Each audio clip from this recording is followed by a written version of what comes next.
নদীর জল মিষ্টি হয় আর সাগরের জল হয় নোনতা, আর কোনো নালার জল দুর্গন্ধে ভরা হয়। কেন? নদীর জল মিষ্টি হয় কারণ সে সকলকে জল দেয়, সাগর জল নেয় আর তাই জন্য নোনতা হয়। আর নালা সে বওয়া বন্ধ করে দেয় আর সেই কারণেই তা দুর্গন্ধময় হয়ে ওঠে, সে কাজের অযোগ্য হয়ে ওঠে। আমাদের জীবনেও অনেকটা এমনটাই হয়ে থাকে। যদি নদীর মতন জীবনে কিছু দিতে শেখেন তাহলে জীবনে মিষ্টত্ব বজায় থাকবে। যদি সাগরের মতন ভাগ দেওয়ার বদলে শুধু সঞ্চয় করতে থাকেন তাহলে মনে তিক্ততা ভরে থাকবে। আর যদি নালার মতন বওয়া বন্ধ করে দেন, কর্ম করা ছেড়ে দেন, তাহলে কাজের অযোগ্য হয়ে যাবেন। আর সেই জন্য কোনো বিশ্রাম ছাড়াই কর্ম করতে থাকুন। আর যা কিছু আপনার কাছে আছে তাকে ভাগ করতে শিখুন। মন প্রসন্ন হয়ে বলবে, রাধা রাধা। মানুষের মধ্যে এক বিশেষ গুণ পাওয়া যায়, মূল্যায়ন করার। কোনটা দামি, কোনটা সস্তা, যেটা কিনতে গেলে অনেক মুদ্রা লাগে, অনেক পরিশ্রম লাগে, সেটা দামি। যেটা কিনতে গেলে কম মুদ্রা, কম পরিশ্রম লাগে, সেটা সস্তা। কিন্তু এটাই কি সম্পূর্ণ সত্য?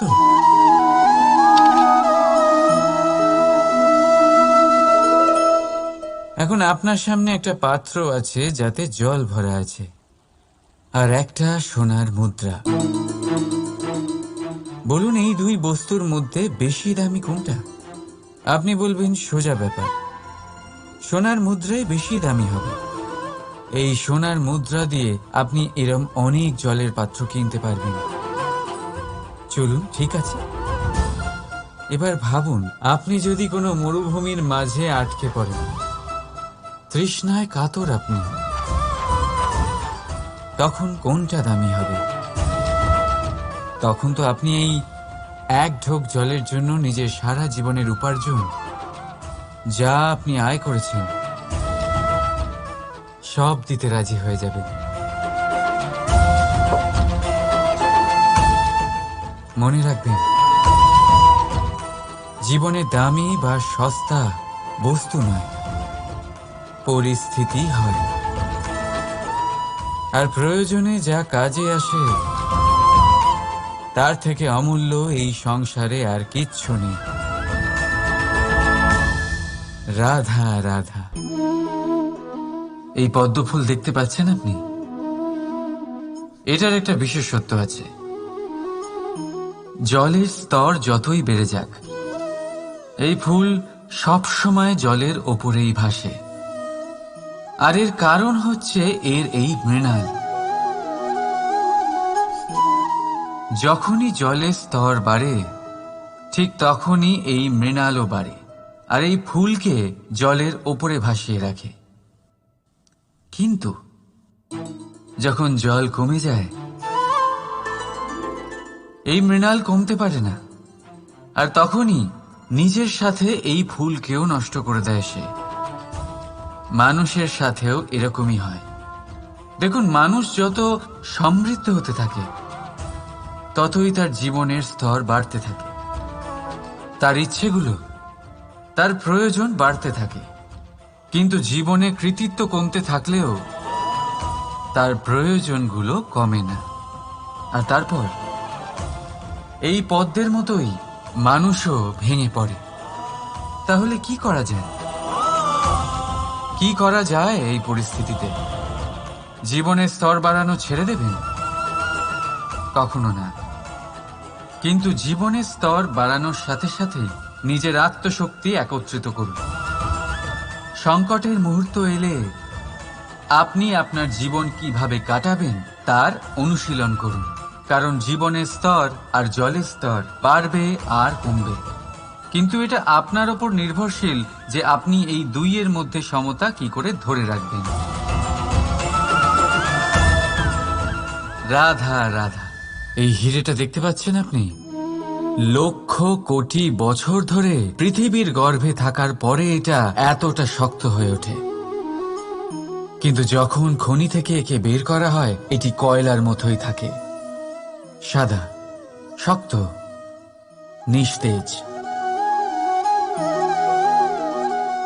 কিন্তু যখন একে পালিশ করা হয় তখন এটা তেজ লাভ করে, আর ঠিক তখনই এর মূল্য বৃদ্ধি পায়। সংসারে মানুষের সাথেও ঠিক এমনটাই হয়ে থাকে। মানুষের বুদ্ধি, মেধা, অভিজ্ঞতা সেই বছরগুলোর জন্য বৃদ্ধি পায় না যে বছরগুলো আমরা জীবনে কাটিয়েছি, বরং সেই মুহূর্ত থেকে ফুটে ওঠে যখন আমরা কষ্টের সম্মুখীন হয়েছি, বিপদের সম্মুখীন হই, সংকট পেরিয়েছি, ছলনা আর ক্লেশ সহ্য করেছি। এই জন্য যদি আপনার জীবনে আপনি সংকটের সম্মুখীন হন, বিপদ আসে, কষ্ট আসে, তাতে একেবারেই ভয়ভীত হবেন না। তাকে আহ্বান জানান, কারণ এই পরিস্থিতিগুলোই আপনাকে অভিজ্ঞতা দেবে, যা আপনাকে উন্নত করবে। রাধা রাধা।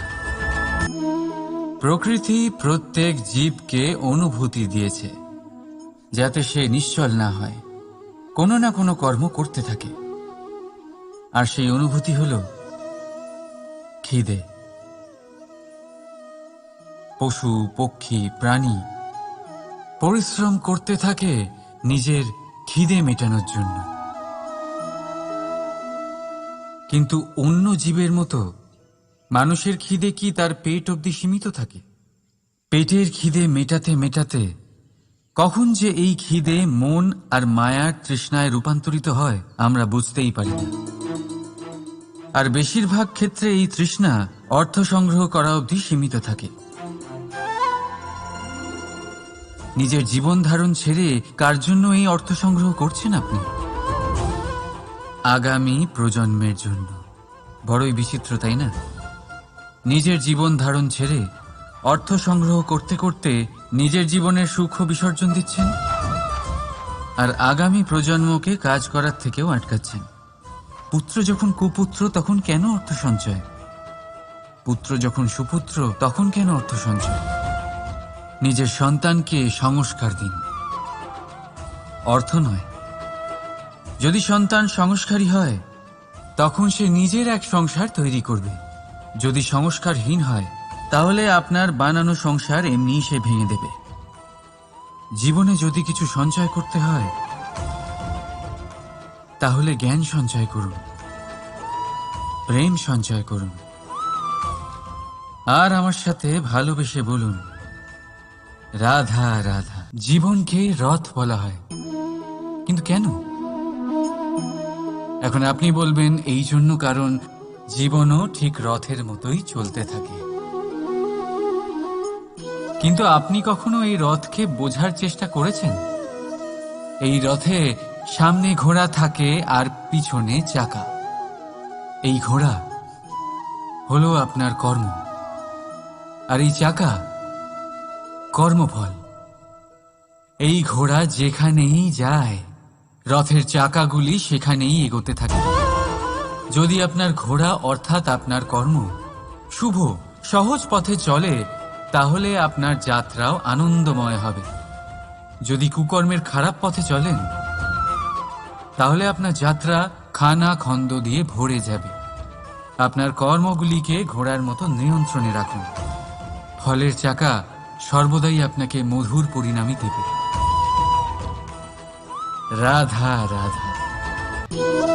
সংসারে সব থেকে কঠিন কাজ কি? কেউ বলবেন পর্বত আরোহণ করা, কেউ বলবেন সাঁতার কাটা, কেউ বলবেন আকাশে ওড়া। কিন্তু বাস্তবে সত্যি কি এগুলি কঠিন? আসলে যদি দেখা যায় তো এগুলি কিছুটা আলাদা।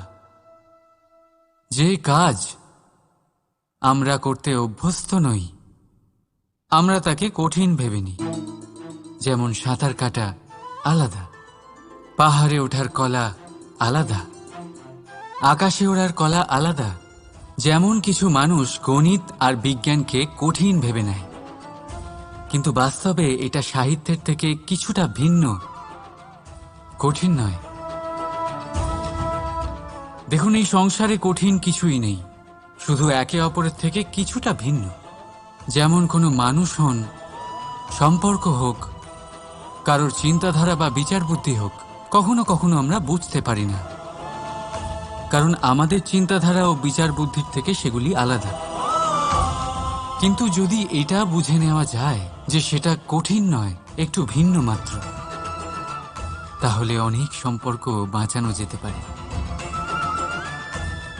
রাধা রাধা, আপনি কখনো কোনো পাখি দেখেছেন? তীব্র বায়ু, ভয়ানক বর্ষা, হিংস্র জীব একাধিকবার তাদের বাসা নষ্ট করে দেয়, কিন্তু তাও সে ঝড়ের সাথে ঝগড়া করে না। সে কখনো বর্ষাকে হিংসে করে না, আর না সে হিংস্র পশুদের ওপর প্রতিশোধ নেয়। সে শুধু স্থান পরিবর্তন করে, অন্য কোনো শক্ত ডালে আবার নিজের বাসা বানাতে উদ্যোগী হয়, আর তারপর সফল হয়ে নিজের পরিবার প্রতিষ্ঠা করে। আর তারপর কিছু মাসের মধ্যেই তার ছোট সন্তানদের আকাশে ডানা মেলে উড়তে দেখা যায়। অন্যদিকে একটি সাপ প্রহারের প্রতিশোধ নেওয়ার উদ্দেশ্যে মানুষের বসতিতে প্রবেশ করে, আর শেষে সে নিজেই মারা যায়। এই শিক্ষাই আমাদের মানুষদের জন্য প্রযোজ্য। প্রতিশোধের আগুনে মানুষ স্বয়ং ভস্ম হয়ে যায়, উত্থান থেকে পতনের দিকে নিয়ে যায়। তাই যদি জীবনে উন্নতি করতে হয়, তবে পরিবর্তনের চিন্তা নিয়ে কর্ম করুন, নয়তো প্রতিশোধ আপনাকে রসাতলে তলিয়ে দেবে। রাধা রাধা, এই ফলটা দেখছেন আপনি? এটা সেই ফল যেটা গাছের সবচেয়ে উঁচু ডালে পাওয়া যায়, কিন্তু যখন এটা খসে পড়ে তখন এটা আকাশের দিকে যায় না যা ওপরে আছে, সে যায় সেই ভূমির দিকে যে নিচ থেকে তার দিকে তাকিয়ে থাকে। কেন? কারণ এই ফলের নিজের উচ্চতার ধারণা মাটির থেকে নিজের দূরত্ব দেখে হয়। এই ব্যাপারটাই আমাদের মানুষের জন্যও খাটে। যদি আপনি সম্পন্ন হন, তাহলে তাদের সাহায্য অবশ্যই করবেন যাদের সামর্থ্য আপনার থেকে কম, যাদের সাহায্যের অত্যন্ত প্রয়োজন। আপনার সামর্থ্য বেশি কারণ তাদের আপনার থেকে সামর্থ্য কম। দেখুন, জীবনে আনন্দ শুধু বড় হওয়ায় নয়, বরং তাদের সাহায্য করেও আছে যারা কোনো কারণবশত আপনার থেকে নিচে রয়ে গেছেন। আর যখন একটা ফল এই কথাটা বুঝতে পারে, তখন আপনি নয় কেন? রাধা রাধা, সময় বড়ই বিচিত্র অনুভব দেয়। যখন অপেক্ষা করছেন তখন অনেক লম্বা হয়ে যায়। প্রতিটা মুহূর্ত একটা গোটা দিনের মতো মনে হয়। ঠিক সেইভাবেই যদি কোথাও যেতে দেরি হয়, তখন সময় দৌড়তে থাকে, প্রসন্নতায় বয়ে যায় আর নিরাশায় থমকে যায়। আপনদের সাথে থাকলে সময়ের খেয়ালই থাকে না, শত্রুদের সাথে থাকলে সেই সময়ই খারাপ হয়ে যায়। কিন্তু এটাই কি সত্যি বাস্তব?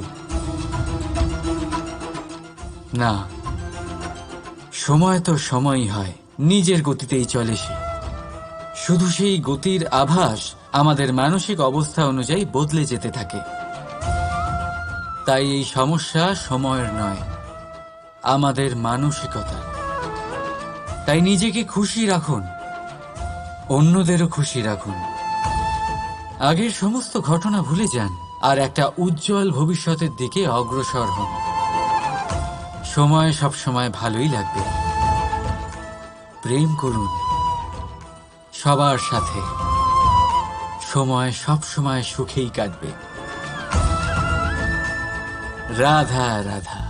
অগ্নি জীবনে খুব মহত্বপূর্ণ হয়।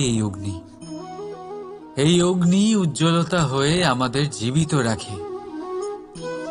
কিন্তু ভাবুন, যদি এই উজ্জ্বলতা ক্রোধের অগ্নি হয়ে দিকভ্রষ্ট হয়, তাহলে কি হবে? একটা ছোট পাতা দিয়ে শুরু করে গোটা বনকে ছারখার করে দিতে পারে। ঠিক সেরকমই মানুষের ক্রোধের আগুনও অন্যদের তো ভস্ম করেই, কিন্তু তার পূর্বে স্বয়ং নিজেকেই ভস্ম করে দেয়। তাহলে কি করা যায়? কি করে নিয়ন্ত্রণ করা যায় তাকে? উত্তর হলো তাতে জল ঢেলে দিয়ে, জলের মতো বইতে দিনে কি। ঠিক সেইভাবে যেমন সূর্য নিজের অগ্নিকে তেজ বানিয়ে আপনার কাছে পৌঁছে দেয়। এটাই পার্থক্য সূর্যের অগ্নি আর ক্রোধের অগ্নির মধ্যে। সূর্যের অগ্নি বিচ্ছুরিত হয়ে প্রতিফলিত হয়ে আসে, আর সেই জন্যই তাকে তেজ বলা হয়। অন্যদিকে আমাদের ক্রোধের আগুনের কোনো সীমাই থাকে না। তাহলে নিজের অন্তরের শক্তিকে ক্রোধের আগুন বানিয়ে জ্বালাতে চান, নাকি উজ্জ্বলতা বানিয়ে বিস্তারিত করতে চান? সিদ্ধান্ত আপনার। রাধা রাধা। এই সংসার অনেকটাই বড়, আর আমরা তার কাছে অত্যন্ত নগণ্য। এই সংসারে এমন অনেক মানুষ পাওয়া যায় যারা বোঝান যে এই সংসারটা কতটা বড়, কতটা অদ্ভুত, কতটা সুন্দর।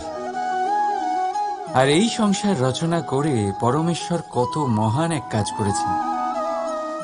কিন্তু আপনি এই জীবনে মাত্র কয়েকজন মানুষকেই পাবেন যারা আপনাকে এটা বলবেন যে এই সংসারে আপনি কতটা গুরুত্বপূর্ণ, আপনি কতটা অদ্ভুত। যদি আপনি তাদের সাথে থাকেন তাহলে তারা নতুন কিছু সৃষ্টি করতে পারেন, এই সংসারকে আরো কতটা পবিত্র করতে পারেন। তাই এই সংসারকে গুরুত্ব না দিয়ে সেই মুষ্টিমেয় কিছু মানুষকে গুরুত্ব দিন, কারণ তারাই হলো আপনার আপনজন, আর তারাই আপনাকে সঠিক পথে চালিত করবে। মানুষকে তো বর্ষার স্রোতও বয়ে নিয়ে যেতে পারে, তাকে সাগরও ডুবিয়ে দিতে পারে, কিন্তু গঙ্গা জল সবচেয়ে বেশি শুদ্ধ, কারণ তার কয়েক ফোঁটা মানুষকে মুক্ত করে দেয়। রাধা রাধা। এ হলো একটা পাতলা সুতো। ভাবছি যদি এটা দিয়ে আমি পোশাক বানাই তাহলে নিজের জন্য কত সুন্দর একটা পোশাক বানাতে পারবো। কিন্তু যদি এটা আমি... চিন্তা করবেন না,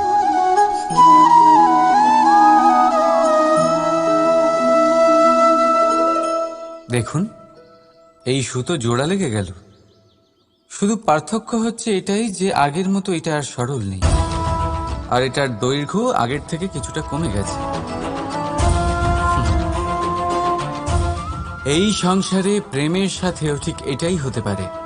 প্রেমের এই সুতো যা দুই মানুষকে একসাথে বেঁধে রাখে, অহংকার আর স্বার্থের আঘাত সে সহ্য করতে পারে না, ছিঁড়ে যায়। চেষ্টা করলে আবার এই সম্পর্ক হয়তো জোড়া লাগতে পারে, কিন্তু তা আগের মতো কখনোই থাকে না, কারণ মনে গিট পড়ে যায়। সেই জন্য প্রেমকে স্নেহের সাথে সামলে রাখুন, অহংকার আর স্বার্থের থেকে দূরে থাকুন। রাধা রাধা। আগুন কি করে? জ্বালায়। সেটা কাঠই হোক, কয়লা হোক, বস্ত্র হোক, যাই আপনি আগুনে দেবেন তা ভস্ম হয়ে যাবে। কিন্তু সোনা, যদি আপনি সোনা আগুনে ফেলেন তাহলে তা কুন্দন হয়ে নিজের অস্তিত্ব তৈরি করে। যদি আপনি লোহা গরম করেন তাহলে তা ইস্পাত হয়ে যায়। কেন? কেন হয় এরকম?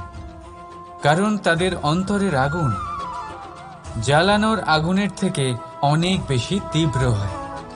এই আগুন হলো পবিত্রতার, এই আগুন হলো নিশ্চয়তার।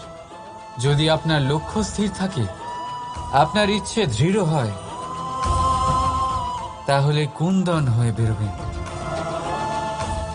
ইস্পাত হয়ে বাঁচবেন, অন্তর থেকে শক্তি পাবেন, আর কেউ আপনার সাথে কোনো অনিষ্ট করতে পারবে না। রাধা রাধা। মানুষের জীবন কি? আপনি বলতে পারেন জন্ম আর মৃত্যুর মধ্যেকার সময়। আর মৃত্যু কখন হয়? যখন মানুষ শ্বাস নেওয়া বন্ধ করে দেয়, হাত পা নাড়ানো বন্ধ করে দেয়, ভাবা ছেড়ে দেয়। এমনটা নয়, মানুষের অন্তর। তার মৃত্যু তখনই হয় যখন তার অন্তরের করুণা শেষ হয়ে যায়। করুণা সেই ভাব যা মানুষকে মানুষ করে তোলে, যা এক মানুষকে আরেক মানুষের কষ্টে তার প্রয়োজনীয়তা অনুভব করে, আর সেটাই তাকে শক্তি দেয় অন্য কাউকে সহায়তা করার জন্য, তাকে পাত্র করে এই সৃষ্টির নিয়ন্তা হবার জন্য। দেখুন, এই সংসারে মৃত্যু কেবলমাত্র একবারই হয়, তাই তার আগে কেন মরব? এই করুণাকে কেন মারব? নিজের মনুষ্যত্ব বজায় রাখুন। মৃত্যুর পরেও আপনি জীবিত থাকবেন। রাধা রাধা। এটা হলো সূচ, আর এটা হলো তলোয়ার। এবারে আপনারা বলুন, আপনাদের দৃষ্টিকোণ থেকে এই দুই বস্তুর মধ্যে কোনটা বেশি শক্তিশালী আর গুরুত্বপূর্ণ হতে পারে? আপনি বলবেন তলোয়ারই সবচেয়ে শক্তিশালী বা গুরুত্বপূর্ণ। আচ্ছা, মানলাম যে তলোয়ার বেশি ভারী হয়।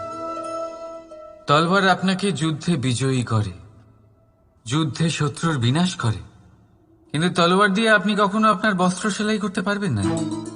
যদি আপনার পায়ে কাঁটা ফুটে যায়, তা আপনি তলোয়ার দিয়ে বের করতে পারবেন না। আপনাকে সূচের ব্যবহার করতেই হবে।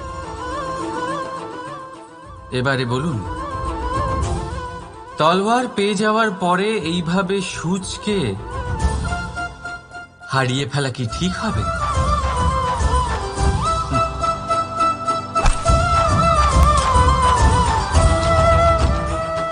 ঠিক সেইভাবেই জীবনে সম্পন্ন বন্ধু পাওয়ার পরেও আপনার সেই বন্ধুদের হারাবেন না যারা কম সম্পন্ন, দরিদ্র। কারণ তারা আপনার সাথে তখন ছিলেন যখন আপনি কিছুই ছিলেন না, আর জীবনে দরকার পড়লে তারাই আপনার কাজে আসবে, সম্পন্ন বন্ধু নয়। তাই যাকে ভালোবেসেছেন তার সাথে বন্ধুত্ব পালন করুন। চিত্ত আনন্দে জেগে উঠবে। রাধা রাধা। এই সংসারে সবচেয়ে বড় পাপ কি হতে পারে? কেউ বলবেন অসত্য, কেউ বলবেন ছলনা, আবার কেউ বলবেন লালসা। না, সংসারে সবচেয়ে বড় পাপ হলো নারী জাতির অসম্মান, নারীর মান ভঙ্গ করা। কারণ এই অপরাধ কেবল নারীর শরীরকেই নয়, বরং তার মন আর আত্মাকেও আহত করে থাকে। তাহলে এবার প্রশ্ন হলো, যে এই অপরাধ করেছে তাকে কি শাস্তি দেওয়া উচিত? কেউ বলবেন শারীরিক যন্ত্রণা, আর কেউ বলবেন মৃত্যুদণ্ড। কিন্তু এই অপরাধের শাস্তি নির্ধারণ করার আগে এটা জানার কি কোনো প্রয়োজন নেই যে অপরাধী আসলে কে? এখন আপনি বলবেন সহজ ব্যাপার, সেই পুরুষ যে নারীর মান ভঙ্গ করেছে।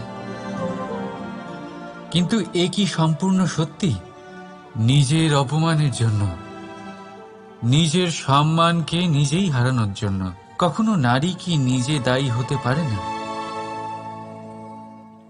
ভেবে দেখুন, সম্মানহানির থেকে বাঁচার জন্য সর্বপ্রথম সম্মানের সীমার উপর নজর দেওয়া প্রয়োজন। রাবণ সীতার হরণ এই জন্যই করতে পেরেছিলেন কারণ সীতা নিজের বোকামোর জন্য রাবণের সেই সীমা উল্লঙ্ঘন করা সহজ করে দিয়েছিলেন। কিন্তু অশোক বাটিকাতে সেই সীতাকেই রাবণ স্পর্শ পর্যন্ত করতে পারেননি, কারণ সে রাবণ আর তার মাঝখানে ঘাস দিয়ে একটা ছোট রেখা বানিয়ে দিয়েছিলেন। জীবনে না বলতে শিখুন। যদি কেউ আপনার সম্মানের সীমা পার করতে চেষ্টা করে, তাহলে তাকে সেখানেই আটকাতে শিখুন। আপনার ওপরে ওঠা প্রথম হাত প্রথম কটাক্ষ ওইখানেই আটকাতে শিখে নিন। তখন কোনো পুরুষের সাহস হবে না আপনাকে আবার অপমান করতে চেষ্টা করার, কারণ নারী জননী, পূজনীয়। তাই নিজেকে দুর্বল মনে করে আপনি অপরাধী হবেন না। রাধা রাধা। বলুন, শ্রেষ্ঠ কে? রেশমের সুতো যিনি তৈরি করেন, নাকি তিনি যিনি এই সুতো দিয়ে বস্ত্র তৈরি করেন? নিশ্চিতভাবে যিনি বস্ত্র বানান। এবারে বলুন, শ্রেষ্ঠ কে? নদী তটে মাটি ছড়িয়ে রেখে দেয় যে বান, নাকি সেই মাটি একত্রিত করে তাই দিয়ে যিনি মূর্তি বানান সেই মূর্তিকার? নিশ্চিতভাবেই মূর্তিকার। এবারে বলুন, শ্রেষ্ঠ কে? দেবতা আর দানবের সেই দল যারা অমৃত পাওয়ার জন্য এই সংসারে হলাহল ছড়িয়ে দিয়েছে, নাকি মহাদেব যিনি এই হলাহল নিজে পান করে নিজের কণ্ঠে ধারণ করেন? নিশ্চিতভাবেই মহাদেব সর্বশ্রেষ্ঠ। ঠিক এইভাবেই সংসারে ছোট ছোট ব্যাপারকে যারা বড় করে দেখেন তারা শ্রেষ্ঠ হন না, কারণ ছোট ছোট খুঁটিনাটিকে দ্বন্দ্বে পরিণত করা অত্যন্ত সহজ। কিন্তু সর্বশ্রেষ্ঠ তিনিই হন যিনি নিজের বিচার বুদ্ধি দিয়ে বড় বড় যুদ্ধের অবসান ঘটান।